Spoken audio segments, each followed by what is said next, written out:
30% da população mundial sofre de dores de costas persistentes e 80% já as sentiu pelo menos uma vez na vida. Hoje vamos falar de causas e também de soluções para um problema de saúde que muito provavelmente também lhe diz respeito. Nos casos mais graves, já não há alternativa senão recorrer à cirurgia. No centro deste bloco operatório está Lourdes Marques. Uma hérnia discal diagnosticada em 2006 atirou-a para esta maca. A primeira crise muito grande, pronto, eu decorei porque foi 13 de outubro, portanto foi complicado. Lourdes Marques, 44 anos, empregada de escritório. O primeiro alarme surgiu em 2006. Começou a sentir crises de dores nas costas que a haveriam de acompanhar por mais de um ano. Vestir-me, calçar-me, por vezes quando estou com muitas dores é complicado, tenho que ter ajuda. Pronto, perdi um bocado de qualidade de vida, sem dúvida. Os ortopedistas estão a substituir o danificado disco de Lourdes por um novo, de plástico. É uma alternativa à também comum fusão de discos. As dores de costas são a companhia de milhares de pessoas todos os dias. Estima-se que cerca de 90% da população as sinta pelo menos uma vez na vida. José Castro Lopes, ex-presidente da Associação Portuguesa para o Estudo da Dor, não tem dúvidas em nomear os agentes que em Portugal acentuam o peso das dores nas costas. São as lombalgias. A dor crónica, pelo menos, são as lombalgias. E a dor crónica é aquela que mais nos preocupa, obviamente. Castro Lopes estima que só as lombalgias custem ao Estado cerca de 2 mil milhões de euros por ano. O que, para as pessoas que ainda estão habituadas aos contos, dá 400 milhões de contos. Dava para muita obra pública. A coluna vertebral é uma obra de engenharia notável, capaz de durar uma vida inteira, sem um único remendo. As primeiras dores de costas ter-se-ão sentido há mais de 4 milhões de anos, precisamente na altura em que o ser humano começou a erguer-se sobre os dois membros. Ora, connosco está Jorge Mineiro, especialista em dores de costas. Muito boa tarde. Boa tarde. É um mal cada vez mais comum. Praticamente, estes números que são números mundiais, dos 20% de problemas graves, 80% já toda a gente teve, é isso que verifica na sua prática? Eu penso que sim, principalmente no mundo ocidental, onde 70% das pessoas pelo menos já tiveram alguma vez alguma dor de costas. Penso que isso é relativamente frequente. Eu penso que nas outras culturas e nas outras populações que não seja o mundo ocidental, talvez o rácio seja menor, mas deste lado do mundo é assim. Mas nós acabámos de ver este caso que obrigou a uma cirurgia. Diria que na sua prática como médico as pessoas recorrem mais, ou seja, há mais necessidade de fazer cirurgias, ou aqui há umas décadas as pessoas iam sofrendo e não recorriam a isso porque não havia tantas respostas? Eu penso que as duas coisas são verdade. Hoje em dia o armamentário dos médicos, sejam ortopedistas ou neurocirurgiões que tratam desta patologia, é muito maior do que havia há uns anos atrás. Portanto, nós hoje em dia temos muito mais alternativas para oferecer às pessoas que têm este mal do que havia há uns anos atrás. Há uns anos atrás havia, por simplesmente, um método clássico que era, se a pessoa tinha dor nas costas, se o seu disco estava estragado, tirava-se o disco e prendia-se as vértebras. Isto é uma filosofia que se aplica em qualquer outra articulação. Uma pessoa que tem uma artrose, num joelho, numa anca, das duas uma, ou antigamente parava-se o movimento e desaparecia a dor, ou então substituía-se a articulação. Levou uma série de anos a que esse passo entre o prender a articulação e o substituir a articulação pudesse ser feito a nível da coluna. Hoje em dia, tem à volta de uns 40 anos, possivelmente as primeiras próteses, os primeiros ensaios de próteses de disco, embora aquelas que ainda hoje estão a funcionar tenham à volta de 25 a 30 anos. E quais são os problemas mais frequentes? As pessoas queixam-se essencialmente de quê? Sabe que é uma das coisas que é interessante, é que no que se refere às dores nas costas, nós ainda hoje, nós médicos e médicos que só fazem isto, sabemos muito pouco sobre as dores nas costas, que só uma pequeníssima percentagem da causa das dores nas costas é que nós conseguimos identificar. E, portanto, partindo deste princípio, é fácil perceber que nem sempre o êxito é grande, porque se nós não sabemos exatamente qual é a causa, é difícil de tratar. E daí o insucesso e o mau nome que alguns tipos de cirurgias podem ter na resolução deste tipo de solução. Se isto por um lado é verdade, por outro lado também a nossa experiência à medida que os anos vão passando, nós conseguimos um pouco separar o trigo do joio e selecionar com maior precisão casos para cirurgia ou para tratamento. O número de casos que vão para cirurgia é uma minoria, porque o tratamento da dor nas costas não é cirúrgico. Cirúrgico é a alternativa derradeira quando todas as outras coisas falharam. E, portanto, há muita coisa a fazer-se antes disso. Quem é que são as pessoas que se queixam mais? Consegue-se identificar numa determinada faixa etária? Os idosos têm mais dores? Não, todos. Toda a gente? Não. Toda a gente, em princípio. Em todos os grupos etários nós vemos isso acontecer. Quer dizer, logicamente, nas pessoas que são mais ativas, muitas vezes nós assistimos com uma maior frequência, porque é mais exigente a profissão, a nossa atividade do dia-a-dia, na vida que levamos, que muitas vezes as pessoas sentem mais dores nas costas. E, por outro lado, há aqui outra coisa que também é muito importante, é que tudo o que é patologia da coluna está muito ligado ao sistema nervoso. Portanto, sempre que houver uma situação de stress, de cansaço, ou mesmo muitas vezes apenas quando o tempo muda, a pessoa sente mais dores nas costas. Isso é uma coisa que é universal. Mudam tensões que se mudam tensão e há uma maior espasmo e uma maior contratura e, portanto, é uma coisa que é reconhecida e que faz parte de todos nós, não é só das pessoas que têm maiores alterações do sistema nervoso, mas isso é verdade. Ora, nós, como muita gente sente ou já sentiu dores de costas pelo menos uma vez na vida, os repórteres do Boa Tarde foram para a rua saber como vai a saúde das costas dos portugueses. Olha, estava a falar nisso agora, estou cheia de dores nas costas. Ai, à farta. Estou aqui aflita aqui das minhas cruzes. Eu chamo isto aqui cruzes, não sei se é, se não. Ai, tantas. Ai, de tantas. O meu problema é tudo de costas, senhor. Oh, imensas. Se eu ando a trabalhar, estou sempre com dor na coluna. Quando era mais nova, sim. Que idade é que tem? 25. Problemas de costas? Não, propriamente. Não tenho ideia, não me lembro. Nunca teve? Não. Para ser sincero, até hoje não me queixo de vez nenhuma. Eu tenho uma hernia discal e sei que a tenho, mas cá anda. Tem alguns cuidados que tome? Sim, analgésicos. Eu tenho uma discopatia muito controlada, mas tenho uma discopatia, mas desde que tenha cuidado e que não faça esforço e que não force a coluna, tenho de dar bem. Não faz ideia porque é que terá sido motivado? Sei. É porque andava na costura e a gente só se sentava num banco, não tinha as costas resguardadas, era por isso. Acha que as pessoas andam normalmente com peso a mãe? Os miúdos, principalmente as mochilas muito pesadas. Na mochila neste momento já não estudo, já estou a trabalhar, mas o trabalho implica algum porque eu sou militar, mas cerca de 30 quilos nas costas.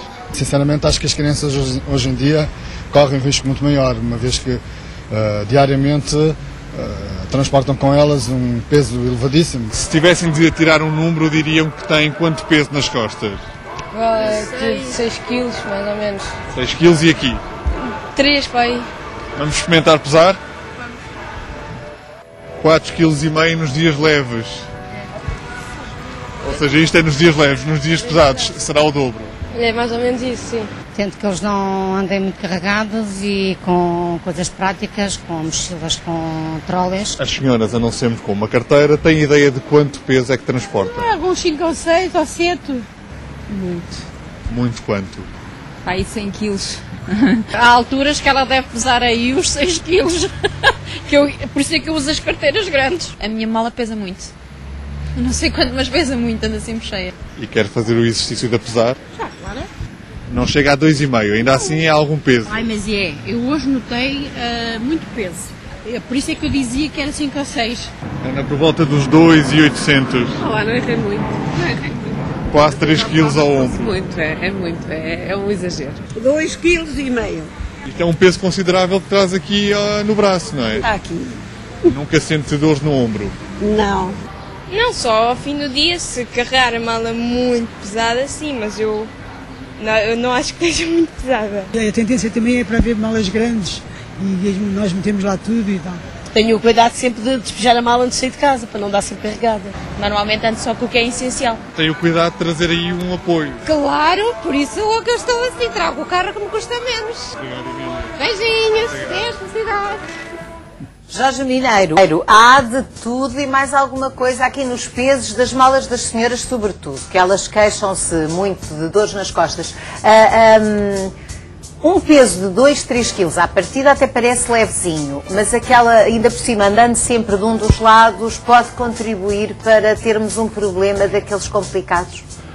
Eu penso que pode contribuir essencialmente por uma alteração postural, e a alteração postural obviamente que pode desencadear dor, não é? Mas agora isso tem a ver um bocadinho também com a postura e com as dimensões da pessoa, com a sua parte muscular toda, com o sistema musculoesquelético. Agora que na generalidade as carteiras das senhoras são grandes e de facto levam muita tralha, isso é verdade. Recomenda mochilas?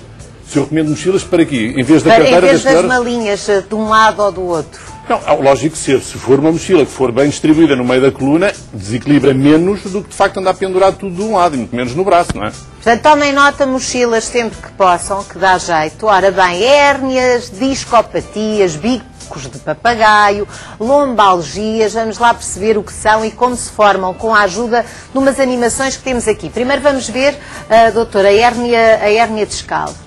Ora, pode começar a explicar, bem, isto aqui é um esqueleto, e que até aqui já todos percebemos, não é? A primeira coisa a perceber é que a coluna tem uma série de ossinhos que são as vértebras, e no intervalo tem uns discos que funcionam como os amortecedores. E, portanto, quando a gente anda, o impacto no solo é absorvido por estes discos. E é absorvido principalmente na parte mais baixa, com maior intensidade, e por isso o criador fez isto bem feito, que são os discos mais altos e são os discos que absorvem mais o impacto.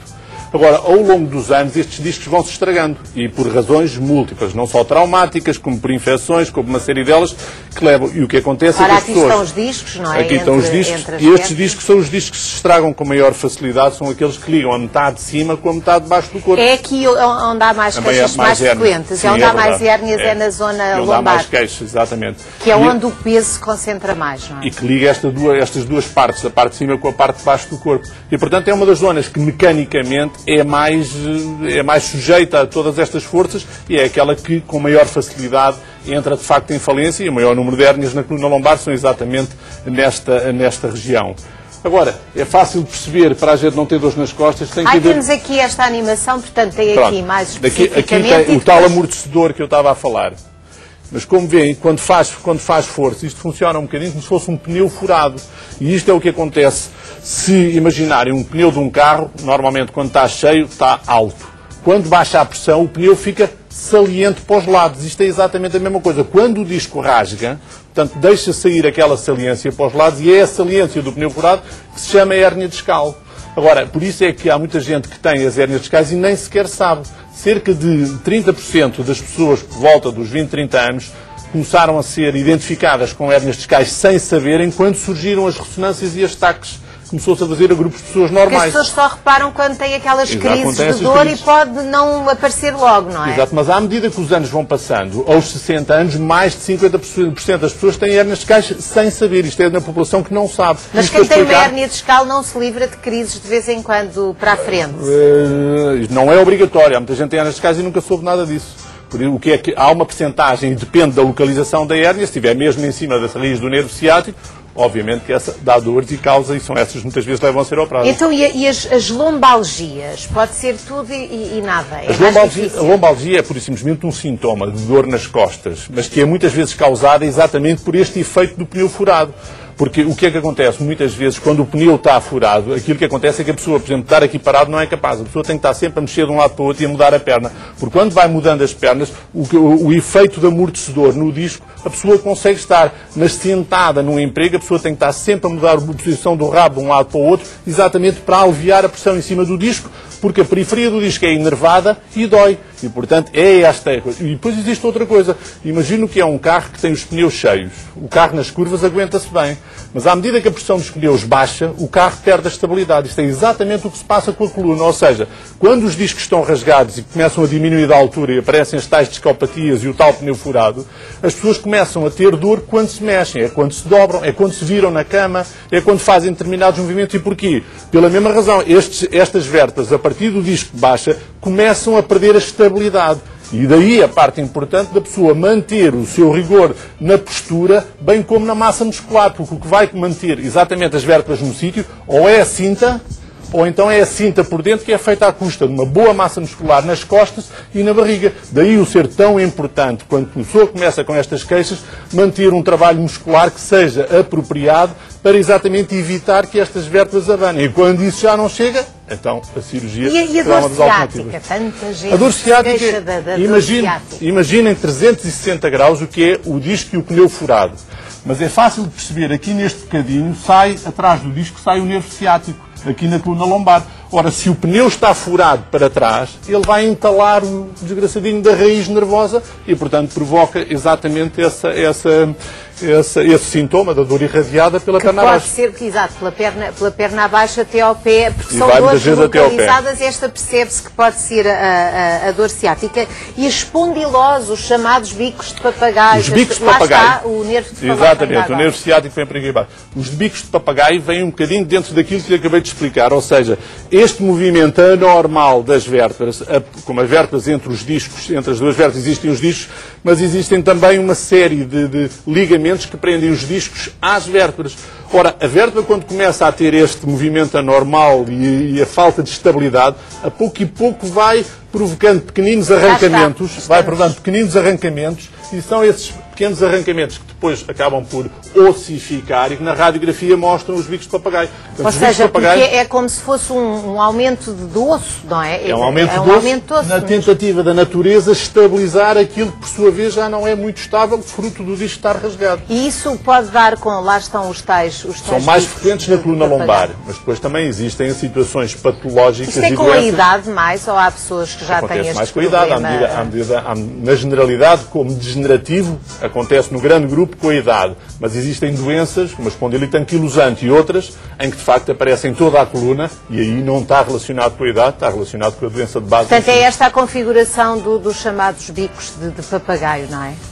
Eventualmente, quer dizer, os bicos de papagaio podem aparecer em qualquer sítio, mas aparecem para os lados e esse é que se vê nas radiografias e que impressionam muitas pessoas. E porque as pessoas não estão à espera de ter ali aquela coisa extra a crescer, aquele extra. Nós temos aqui uma das queixas das pessoas tem a ver com o peso e há uma camada da população muito massacrada com peso, que são as crianças na escola, que são batalhas que muitas escolas e pais, ou pelo menos pais, têm tido. Nós temos aqui o Gonçalo, que veio com a mochila. Onde é que está? Gonçalo, vem aqui. E a Sandra pode vir também, está aí com ele. Ai, Gonçalo, podes pôr aqui em cima? Pode vir para aqui, doutor.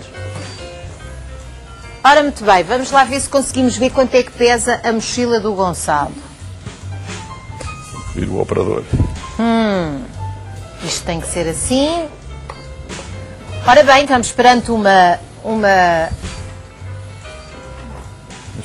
balança tão sofisticada que eu não percebo nada dela, que é maravilhoso. Olha, fica a zero, não pesa nada a tua mochila. Isto é encantador. Podemos estar aqui toda a tarde a tentar pesar a mochila. Que bom, gosto tanto de máquinas. Gosto imenso.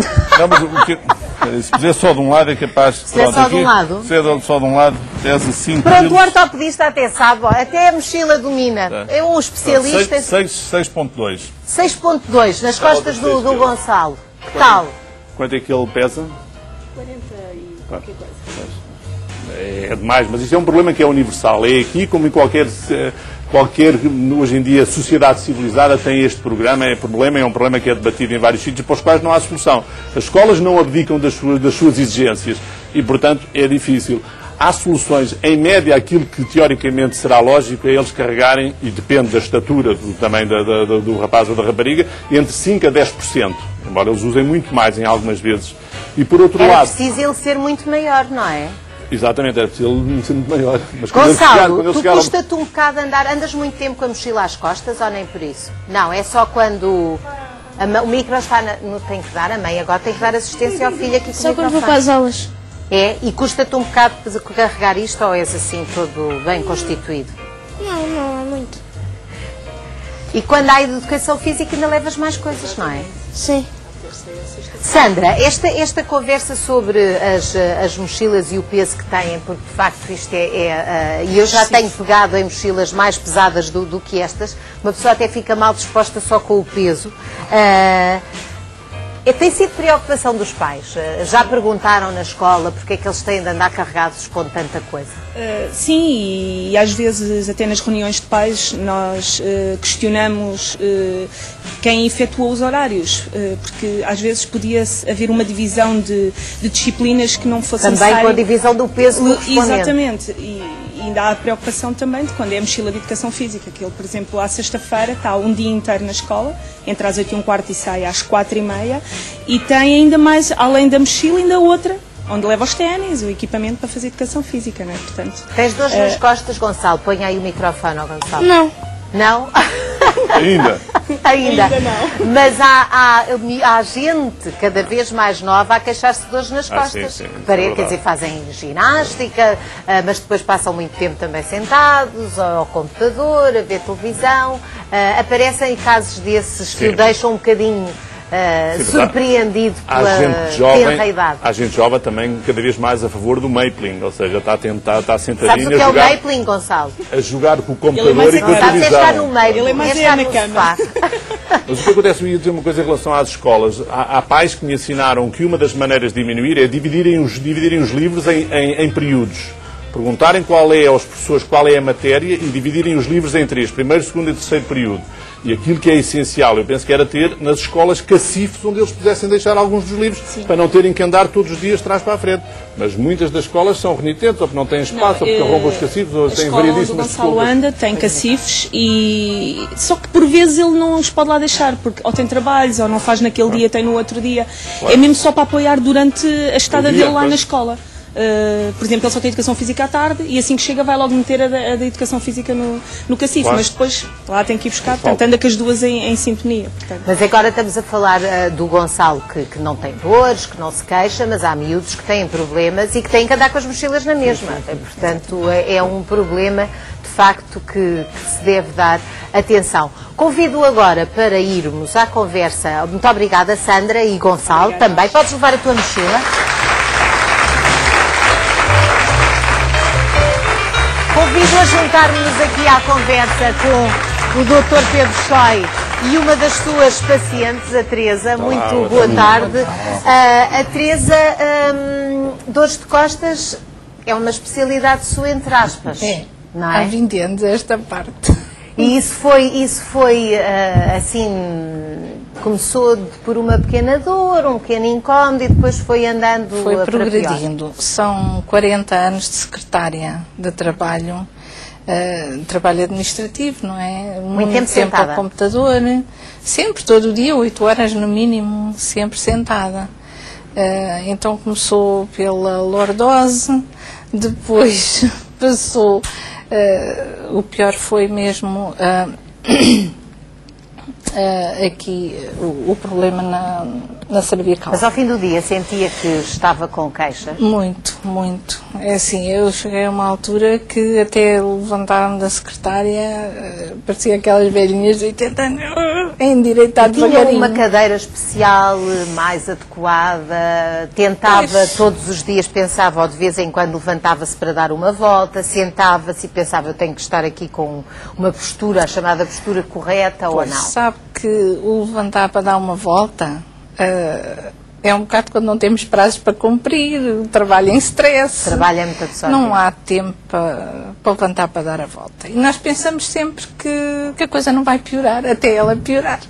Jorge Mineiro, uma situação destas, 8 horas sentado frente a um computador, como é que se pode minimizar os riscos desta situação profissional?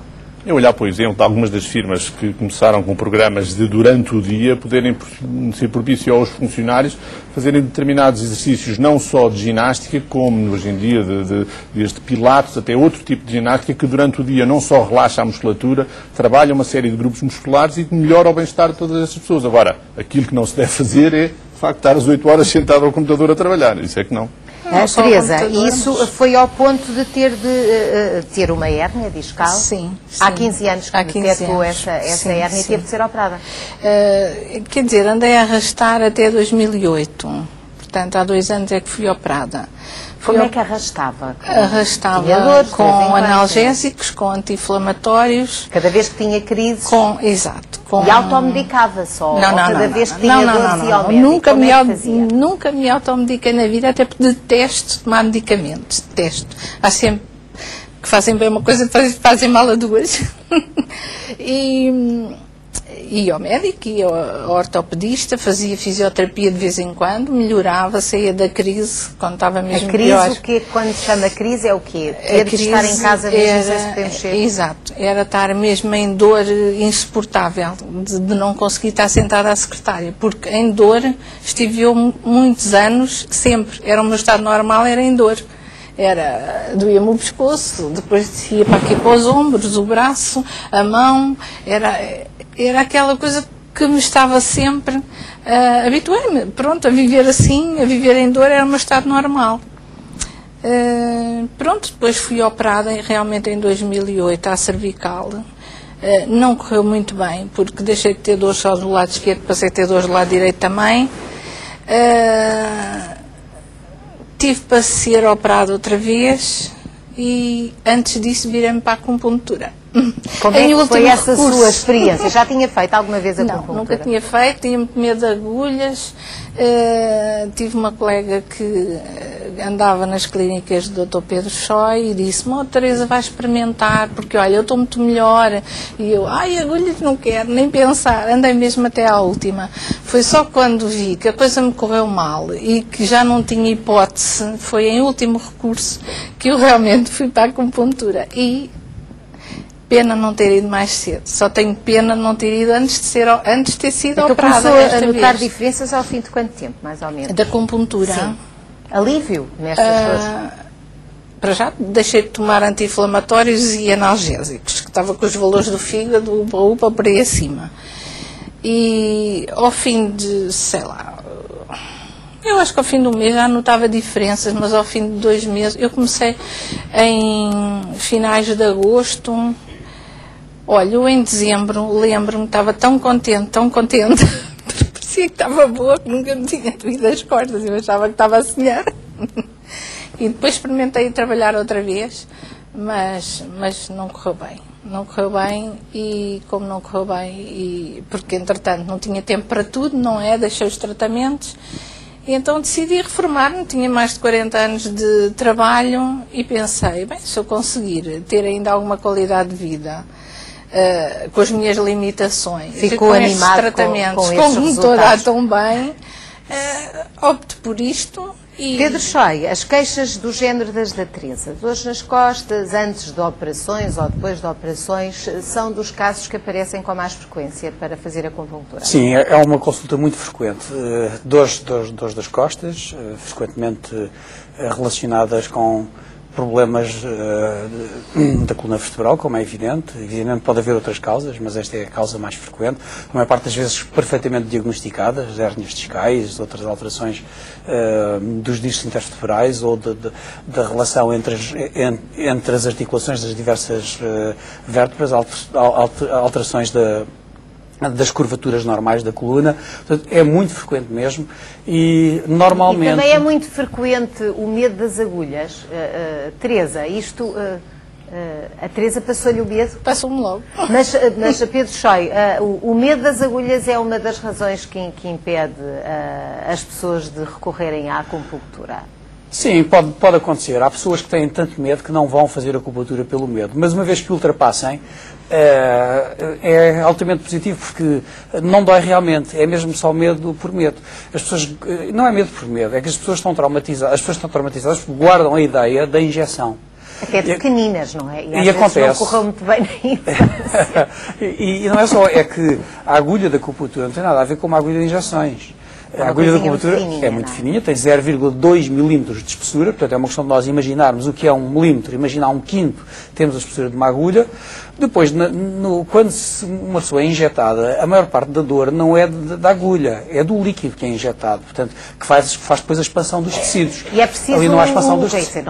Não é pôr agulhas onde calha, há locais específicos para a patologia, neste caso da zona lombar ou da zona cervical. A medicina chinesa e a acupuntura são tão difíceis de executar quanto a medicina convencional. Exigem um nível de conhecimento altamente elaborado, é uma profissão técnica altamente elaborada. Portanto, até é melhor não se porem a espetar agulhas assim, só porque se disse que a acupuntura... É a mesma coisa que operar-se assim mesmo. Ora, muito bem, o que é que um ortopedista diz da acupuntura? Isto faz sentido para si? Claro que faz, não tenho nada contra, nem isso, nem a osteopatia, nem os quiropractos. Acho que tudo isso são parte importante no tratamento destes doentes, cada um deles tem o seu lugar. Não tenho nada contra e muitas vezes, se de facto a medicina convencional não resolve problemas, a pessoa tem o direito de experimentar qualquer outra alternativa. Mas até mesmo em termos de prevenção, há quem consiga... é diferente, porque do que eu conheço, a acupuntura não faz a prevenção das dores nas costas. Prevenção de situações, estou eu a imaginar, uma pessoa que tenha dores nas costas, que ainda não tenha um quadro muito complicado, ainda não está com a hérnia, nem com a espondilose, se mantiver isso, terá um efeito semelhante ao do exercício físico, por exemplo, no sentido de aliviar a tensão? Eu não conheço a acupuntura a fundo a ponto de lhe poder responder. Se calhar talvez a pessoa mais adequada a responder-lhe a isso. Agora, que é um método alternativo de tratamento das dores nas costas, sim senhor, isso, acho que sim. De qualquer das formas, a medicina chinesa, no seu global, pode prevenir a evolução negativa das doenças. Aliás, é o caso também da Sra. Dona Teresa, que está aqui, era suposto ter feito uma segunda intervenção cirúrgica que acabou por não precisar.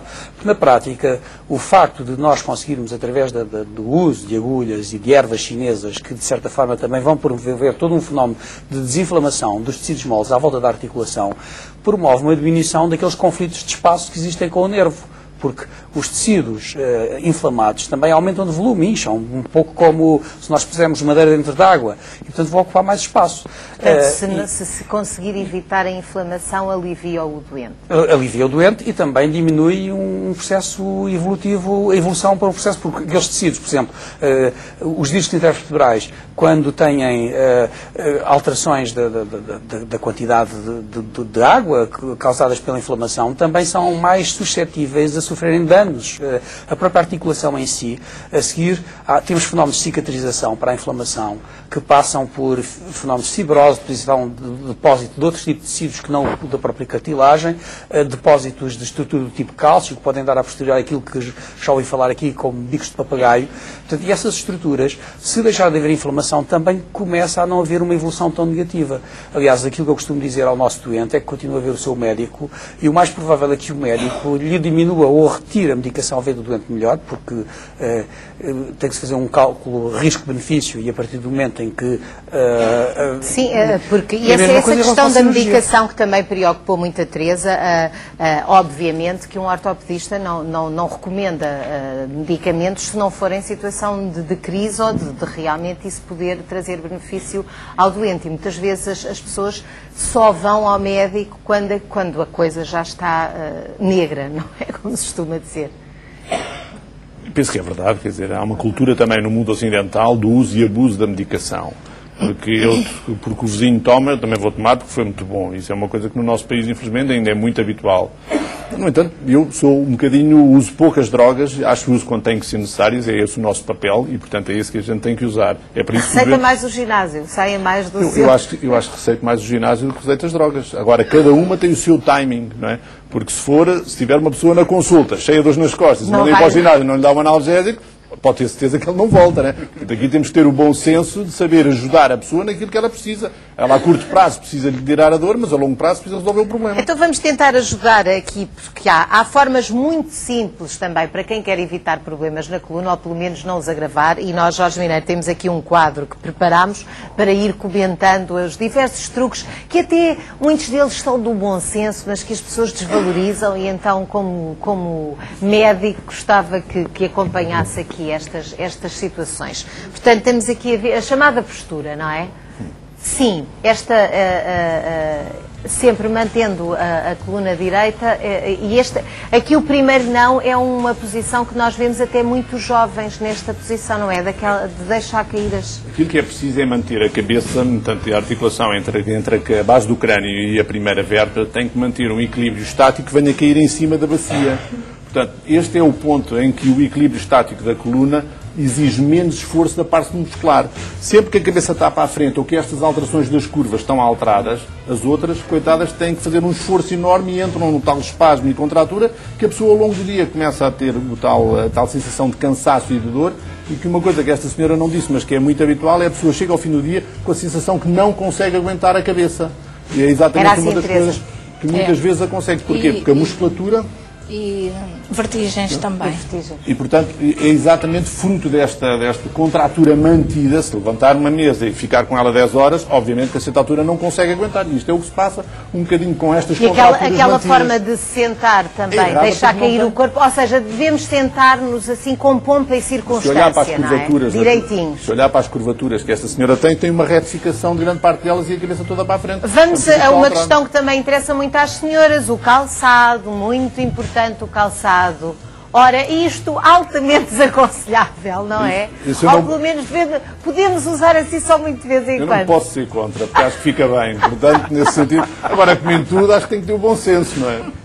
Portanto, uma pessoa que acha que este faz parte do uniforme, estes saltinhos, há de ter um risco maior do que uma que de vez em quando oscila com outro tipo de calçado. Vimos mulheres com saltos de 12 centímetros, obviamente que isso não pode fazer bem. Até aqueles compensados assim à frente. Aquilo é 12, mas na realidade tem uma ajuda, não são 12. Pois está bem, mas isso é agora consegue fazer agora na moda, é a moda de agora, é verdade. Há uns anos não havia isso. Mas outra coisa que é importante também dizer é que há mulheres que, fruto da inclinação da bacia, necessitam de saltos para andar e não são capazes de andar com calçado raso. Portanto, o calçado raso também não é a melhor coisa que também, mas depois isto depende de cada um de nós, porque as inclinações e o ângulo da bacia têm muito a ver exatamente com o sítio, com a postura e com a posição do calçado. Para fazer o tal equilíbrio, não é? Para dar o tal equilíbrio e para corrigir, porque isso depois implica então, uma lordose. E levantar objetos, que é também uma coisa que, tal como sentar, as pessoas fazem de qualquer maneira. Ainda temos aqui mais um calçado que não nos interessa, não é? Porque isto já passámos a parte do calçado. Não interessa, porque aquilo que eu estava a falar há bocado interessa porque exatamente as pessoas que fazem desporto, é lógico que se têm os discos estragados, têm que arranjar amortecedores extra para que no impacto no solo, o impacto que vai diretamente aos discos que estão estragados, aos amortecedores e que provocam dor, se forem diluídos pelo calçado ou seja, com este amortecedor. Com o calçado de desporto, e hoje em dia há calçado de desporto extraordinariamente desenvolvido exatamente para esse tipo de... Portanto, isto interessa. Para compensar. Não, eu não interessava em relação ao levantamento dos objetos. E aqui o calçado confortável... O levantamento dos objetos também tem regras. E obviamente que tem regras, poupando a coluna no seu equilíbrio e usando mais os joelhos. Castigando as pernas. Castigando mais as pernas e não assim, não é? Porque no caso de cima é uma força que se está a fazer nas pernas e não em baixo. E isto é o que as pessoas acabam por ter esta ideia, mas depois não fazem, não é, Teresa? O problema depois não é desconhecer isto. Antes de ter esse problema já sabia mais ou menos estas regras. Pois é, assim, eu até razoavelmente bem comportada. Está a ver os meus saltos. Há muito tempo que eu deixei os saltos altos. É só para os casamentos, como eu costumo dizer daqueles agora. Dias em que as pessoas ficam com vontade de andar descalças ao fim de umas certas horas na festa. Mas as outras coisas, eu acho que é assim. A vida que nós levamos, que é sempre tudo a correr, é muito stress, tudo a correr, tudo para ontem, não nos deixa muitas vezes pensar na nossa saúde. Só quando ela está já a doer muito é que nós pensamos, não, temos que parar, não é? Eu acho que é mais por causa disso, é por causa da vida muito acelerada que levamos, porque só quando começa a doer é que há um sinal de alerta e nem assim muitas vezes. Então, a posição de dormir fundamental, Jorge Mineiro. Temos aqui várias... A posição de dormir, como eu costumo dizer, depende da fase da vida, porque na primeira fase a pessoa pode dormir de qualquer maneira que não lhe o afeta. E uma das coisas típicas é dormir de cabeça para baixo, em que a pessoa tem que dormir toda torcida, nomeadamente com o pescoço todo lado. Mas chega à meio da vida, já não é capaz, já acorda a doer-lhe o pescoço, porque de facto dormir uma noite com o pescoço todo torcido é impossível que isso não deixe um quadro doloroso no dia seguinte. E, portanto, aquilo que é mais lógico é, pouco e pouco, a pessoa manter a posição de repouso, mas manter o alinhamento da coluna. E essa dormir de lado, aquilo a regra é dormir de lado com uma almofada alta, de maneira que o pescoço não fique inclinado. Almofadas altas são desaconselhadas.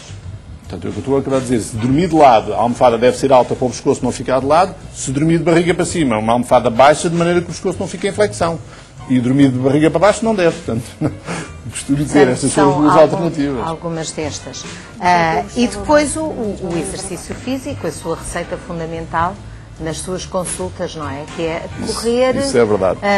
Correr para quem tem problemas de hérnias não é aconselhável, ou é? Correr é o que eu expliquei há bocado. Se a pessoa tem o amortecedor da coluna, quanto mais saltar em cima dele, mais lhe vai doer. Portanto, as pessoas que têm... é sempre não, exercício sem impacto. Portanto, pode fazer uma parte de musculação sem pesos, pode fazer tudo o que seja dentro da água, porque está fora da ação da gravidade e, portanto, nesse aspecto ajuda. E quando eu digo dentro da água, é mais a hidroginástica do que a natação, porque a natação, ao contrário do que as pessoas pensam, não é a panaceia para tudo o que a pessoa tem de dores nas costas. Porque é um desporto extremamente exigente, a natação. Não é a tal coisa, se dói as costas vai fazer natação, porque muitas vezes pode piorar.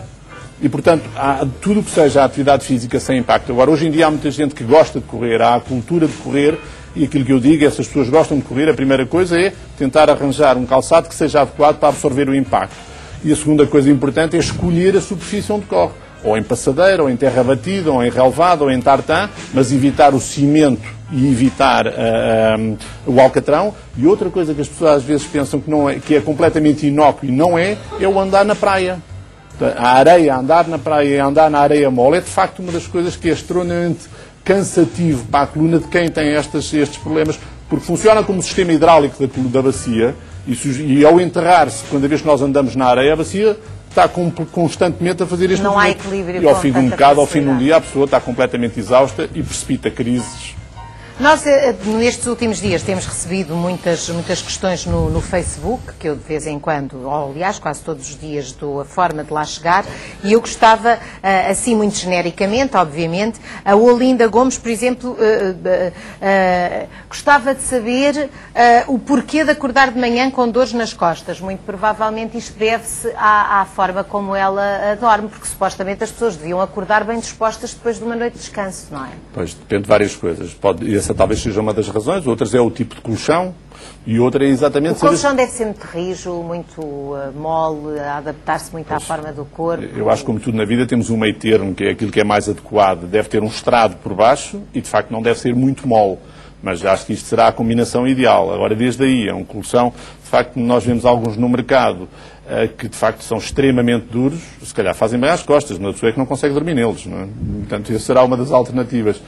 No que se refere a outras coisas, há patologias que, pela própria característica da inflamação, doem de noite e, portanto, a pessoa não consegue dormir. Portanto, eu penso que isso é uma questão que tem que ser esclarecida pelo seu médico. Tal como a da Débora, muito provavelmente, que ela diz que tem 17 anos e quando faz as limpezas da casa fica cheia de dores nas costas. E quando está à noite sentada no sofá também. Portanto, é quando se mexe e quando está parada. Assim, e diz que já tem algum tempo. Estamos a falar de uma jovem de 17 anos. Assim que devia olhar para isso, porque aqueles sofás que estão ali à entrada, que têm 20 centímetros de altura, é o pior cartão de visita. É o pior cartão de visita, porque de facto, tudo que seja sofás... Nunca me sento lá, mas se calhar estas senhoras sentaram-se hoje e sabem o... Porque, de facto, é o pior cartão de visita, porque uma Mas para quem não se sentou nos sofás que nós temos ali à entrada, qual é o problema do sofá? Como é que ele é desenhado de lado? É muito baixinho? O sofá vai depender, obviamente, da altura das pessoas, mas tem que ter um ângulo mais ou menos de 90 graus entre a anca e o joelho. Portanto, isto tem que ser uma coisa. Agora, e o sofá, o que acontece é, na maior parte deles são moles, e então, quando a pessoa se senta, o problema já não é o sentar, o problema é o levantar. O esforço que tem que fazer e a pressão que faz em cima dos discos estragados é extraordinariamente prejudicial e magoa. Portanto, aqueles sofás que a pessoa fica ali toda encaixada, muito confortável, mas depois tem que fazer assim muito esforço para se levantar isso. Não. São bons em certas fases da vida, mas a partir das outras já não. Bom, são conselhos úteis que ficaram aqui hoje. Quero agradecer aos três a participação. Muito obrigada por terem vindo.